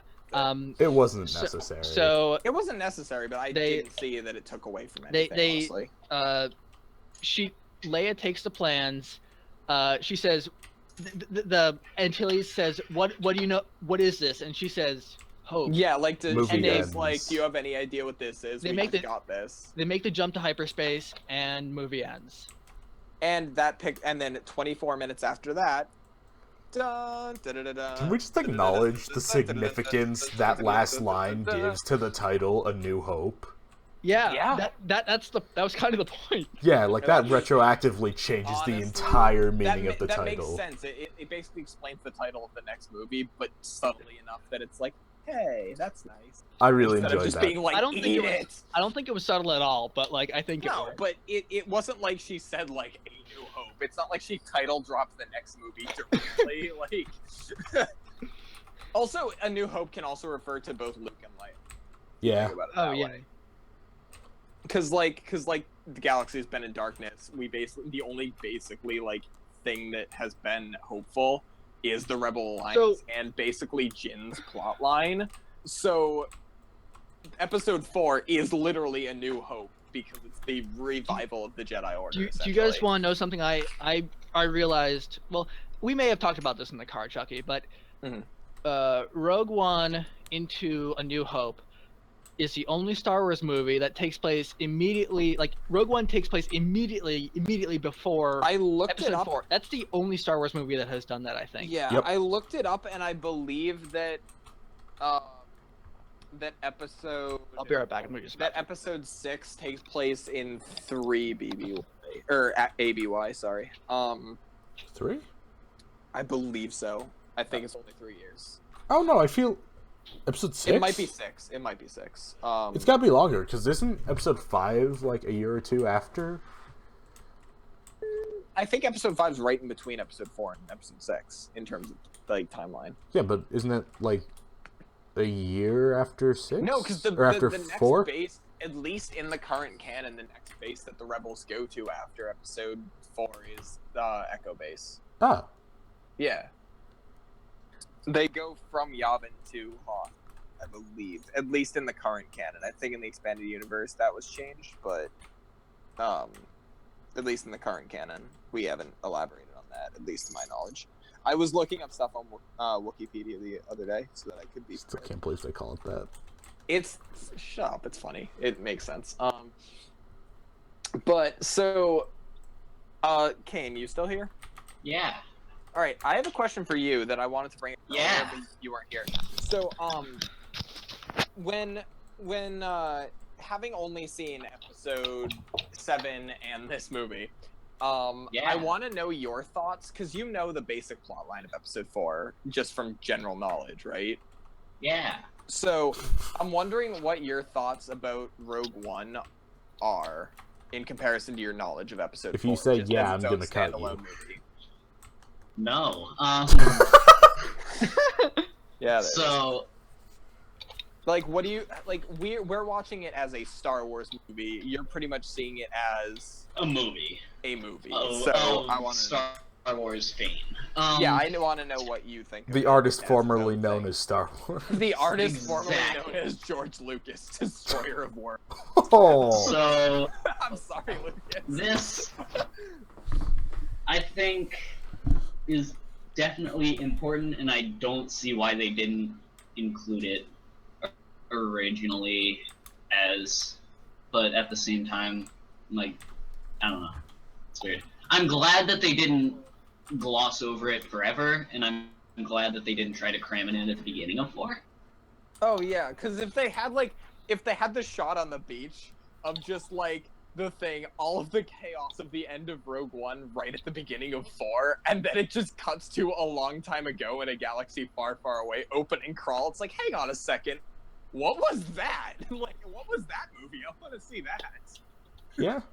Yeah, the more I think about it and more I look into the context of the text of the opening crawl for A New Hope, the more I realize they did a really good job They Of- did a great job of fitting Rogue One in and making of it fitting make Rogue Yeah. One in right before the events of Episode 4. I thought it would have been like Mhm. maybe a few days between like when they got the sense. Oh plans no, it's and like 20 minutes. when like Leia got them and is moving them back to I would have Alderaan or thought whatever. so too. But now I I know it was like half an hour. Now I want to see a movie about like the Bothan team that get the plans to the second Death Star, and we see them all die. The- Many Bothans died for this information. So I want Rogue to see 2. that movie. Rogue 2. Yeah, no, it's Rogue One 2. Like, Kind of like how Rogue the next 2, the Xbox is going to Bothan be edition. is going to be Xbox One 2. Is it at? Wait. No. Wait, okay, thank God. You gave me a slight heart attack. They're I'm obviously not going to going call to it lie. the Xbox 12. Idiot. Oh, doy. What if they go to like the 720? I'd be mad. I Agreed. swear to God, if they do 720 after. Anyway, back to Star Wars. So, in my opinion, after watching both Rogue One and Episode 4 within 24 hours of each other, everything that they do in Rogue One fits so well into Episode 4 that watching through the entire Star Wars series, starting Episode 1, 2, Clone Wars, 3, Rogue One, 4, 5, 6, 7, it all flows really naturally, at least for the transition from 3 to Rogue One to So- 4. Yeah. I remember talking And to I'm some- pretty sure 2 definitely flows really well into I'm- Clone Wars, because Yoda title drops Clone So- Wars right at the end of Episode 2. Yeah. So, I was talking with some friends about like Star Wars, about this kind of stuff, Mhm. and they've and we were talking about the best order to watch these movies, and I know you're gonna say 1, 2, 3, 4, 5, 6, 7, and in between Rogue One, but what I heard was not including Rogue One now, but before, my friend suggested 4, 5, 2, 3, 6, 7. Oh, is that like machete order? Because You see one of them's flashbacks or you see whatever. the origin to Luke Skywalker, the expansion, where you find out, That spoiler he's his alert, father, flashback to that you Anakin. find out who's Luke's daddy. Then Yeah. you get to see the origin, minus all the crap in Episode 1. In 2 and 3, even though 2 is still pretty bad. 6, where you see the end of the story. 7, when you go off onto a new adventure. Yeah. Mhm. That's what I've heard has been a pretty good order. I'd say that's a good order, but what you could do is watch Rogue One first, That would and then work. go to Episode That 4. would work. Yeah. So you see the start of the story in terms of that, and function the prequels as a flashback as opposed to coming first. So, again, my personal opinion, yeah, I would say watch them in order, in canonical order, just to make it less like... Choppy. Yeah, If you've never chronological seen Star Wars, order. watch them in chronological order, even though episodes 1 and 2 are bad. I personally like episode 3. I don't think it's as bad as a lot of people think No, it is. episode 3 was by far the best of the. Oh, It had yeah, some trilogy. kick-ass lightsaber duels. If- Clone Wars, I would actually consider. If I'm to be I'm the looking best at prequel, all quote the unquote. if I'm looking at all the prequels, Rogue One included, I would say Rogue One is the best of the Oh prequels. no, Oh, absolutely. no, totally. But That's God undeniable. yeah, God yeah. but of the prequel trilogy, Phantom Menace, Attack of the Clones, and Revenge of the Sith, I would say Revenge of the Sith is the best one.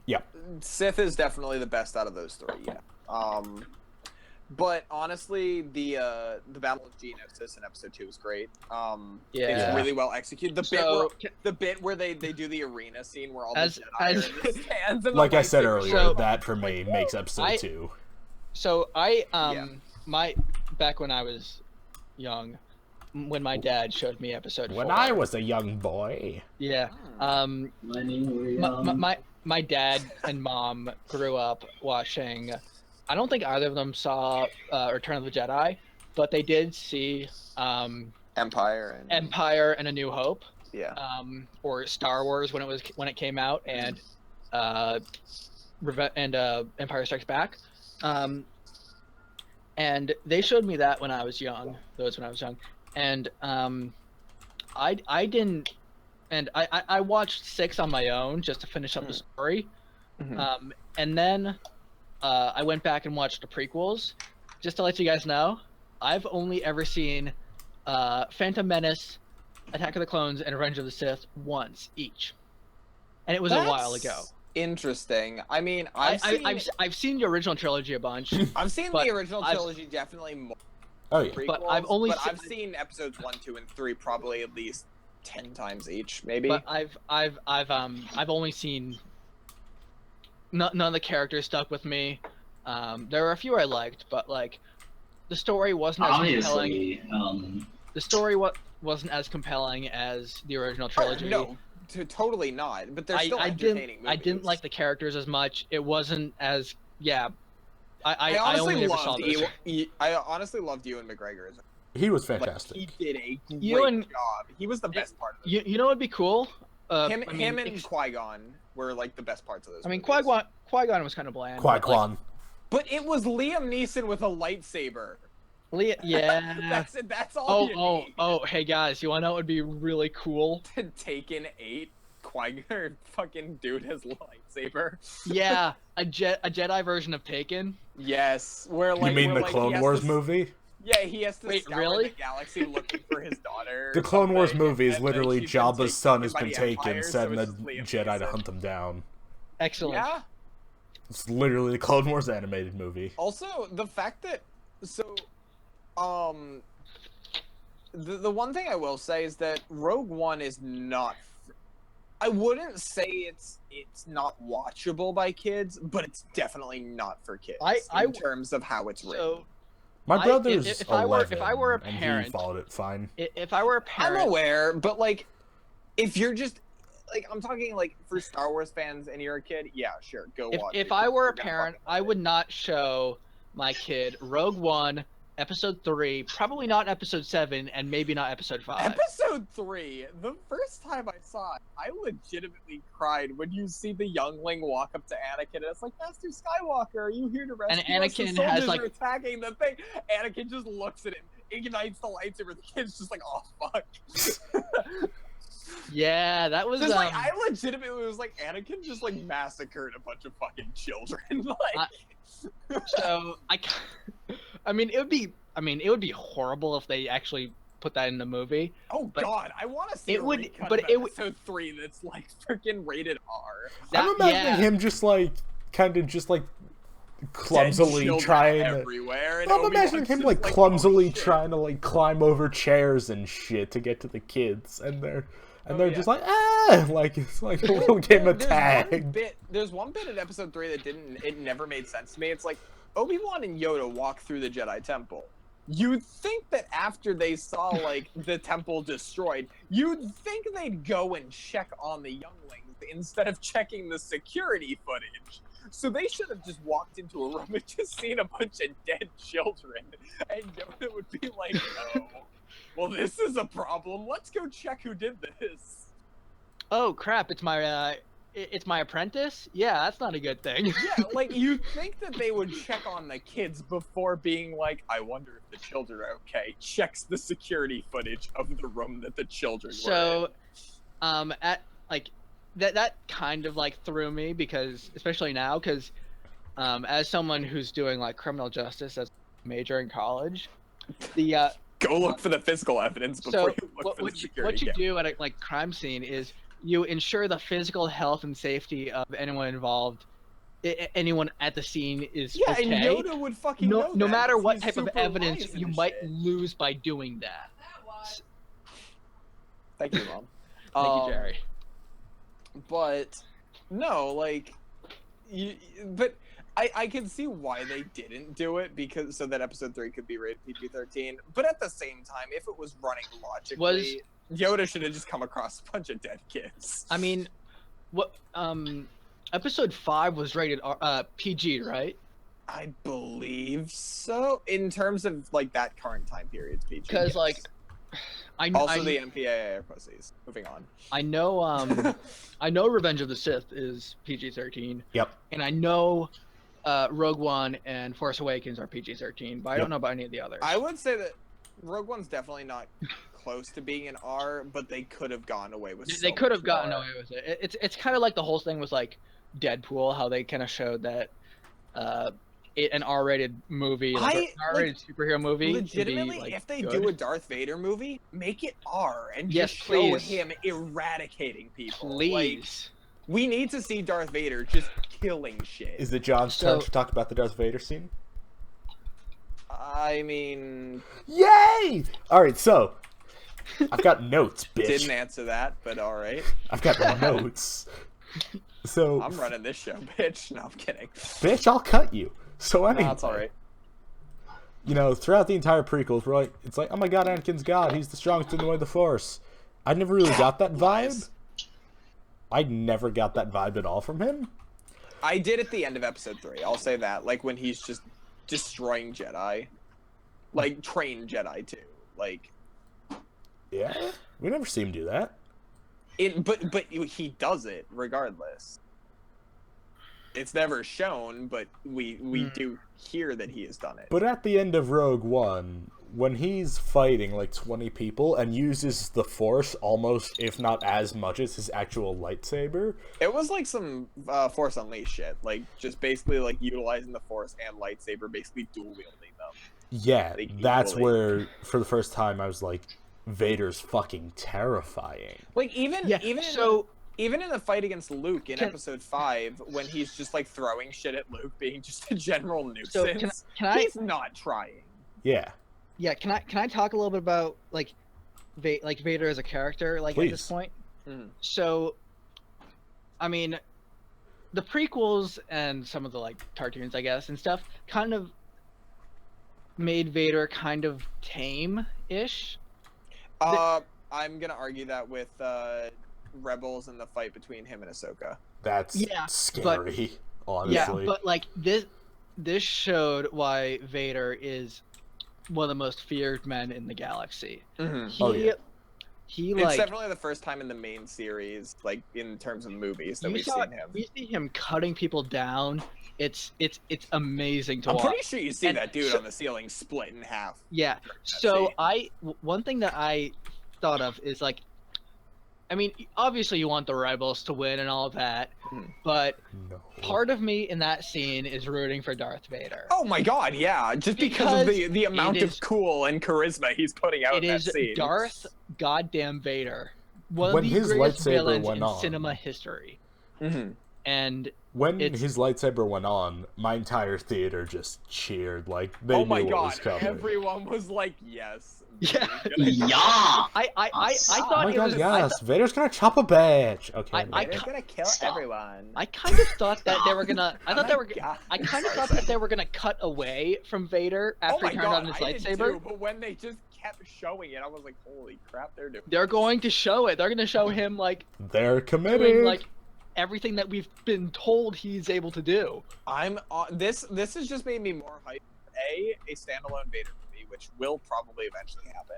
If Disney keeps up with like Star Wars movie, Star Wars movie, Star Wars movie, Star Wars movie, but like cycling between like normal movies and like side movies. Yeah. It also is making me super excited for Episode 8 just to see some more fucking amazing So- lightsaber duels. Because the fight between Rey and Kylo in the woods in Episode 7 is fucking awesome. That is a raw. That is a raw fight. There's no That's choreography. That's like the there's first no time we've seen a lightsaber duel occur. It's not like, hi Luke, I'm here, you're here, we both have swords, let's fight. No, it's just Rey has a lightsaber, Kylo has a Yeah. lightsaber, Kylo just attacks her. So- Like, Speaking of future stuff, there's also the upcoming the Han Solo movie in 2018. with Yeah. Lando in it, which is Yeah. gonna be nice seeing him again. Childish Landino. Yeah. I'm And still also- wondering also what the- he's the doing in the potential new of having trilogy. Lando in the main series as well. It's gonna be nice. Mm. Yeah, I wouldn't be In surprised. Episode 8 potentially. Yeah, like what is he doing? Is he dead? I imagine that he probably like. Okay, again, this is a spoiler cast, and I know that it's not technically a spoiler cast for Episode 7, but it's been a year. I don't care. So, Yeah, it's 100% okay to talk about So- episode 7 at this point. As far as I'm just concerned, waiting for once Lando the to show up DVD's and out. go up to Leia and just be like, "Oh, so where's Han?" Leia just goes, "We need to have a little chat," and Lando's just like, "Oh." Hmm. So about that, do you know Yeah, what you the know- word patricide means, Lando? Yeah, he did.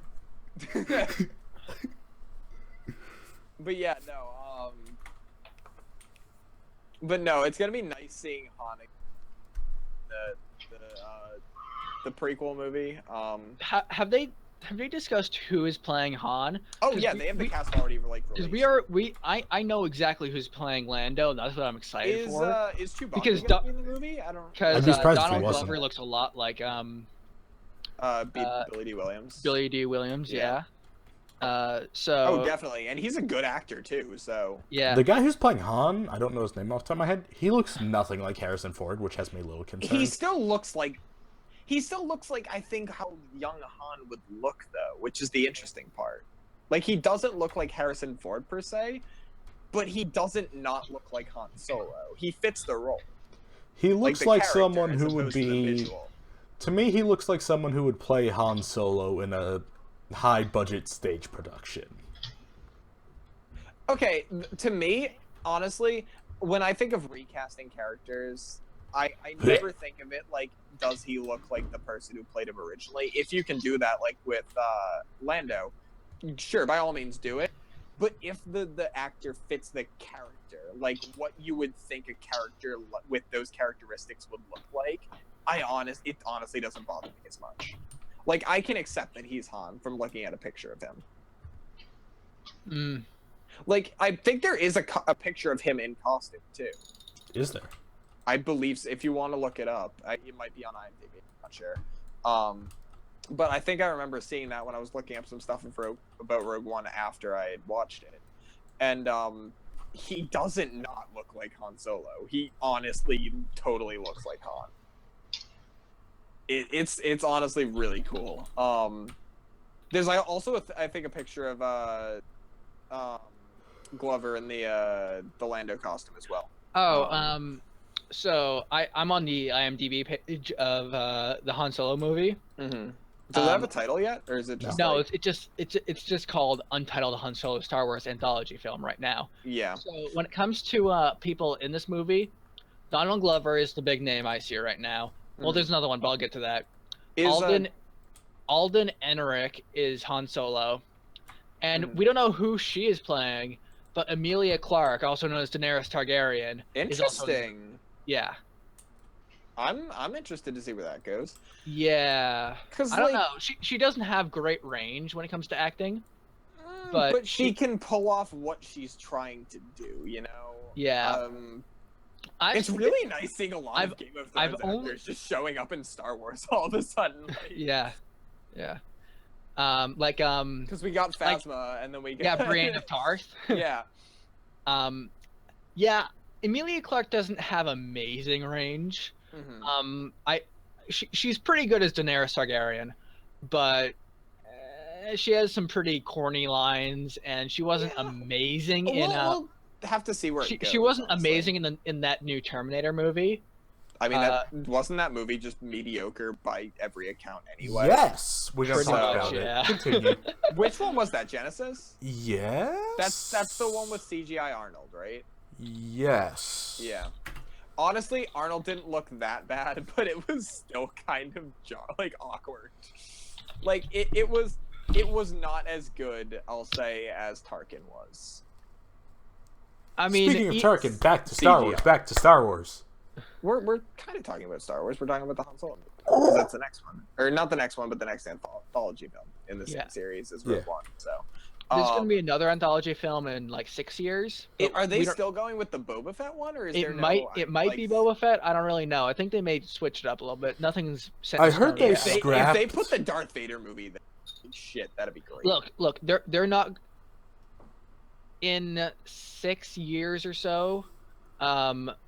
When they're done with the sequel trilogy, I think they're going to do a lot of anthology films. I thought we only had 4 left. It'll probably be mostly anthology films. They could even do like anthology TV series and just shit going on or in the galaxy at different periods of time. Because they could do like some episodes that take place during the Clone Wars, some that take place like in the This Old franchise Republic. is a huge cash cow. Oh my god, and, yeah. And Disney is not going to let this go.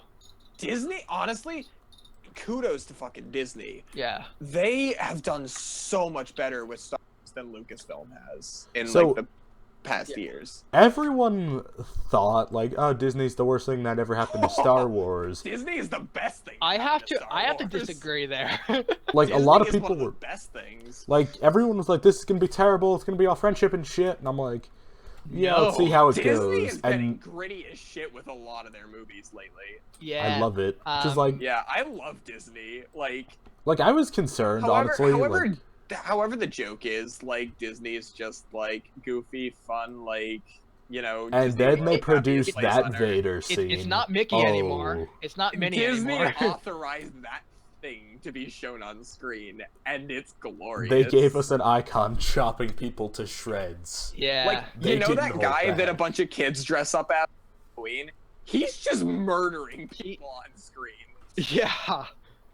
We're not going to hold back. That would be like a Disney produced like Halloween movie. And it feels like one of the originals. Disney, please do that. Please take it away from Dimension. Anyway, let's see. How much So I'm looking at like after we finish with Star Wars, should we talk about some of the trailers for upcoming we saw? Not yet, because let's save that for a separate stream, because we've already been going 2.5 hours. That is a good still go though, honestly. I need to do over drill after the streams. I need to finish Brett here. And I have some He's been here the whole time. He showed up before we started. So right.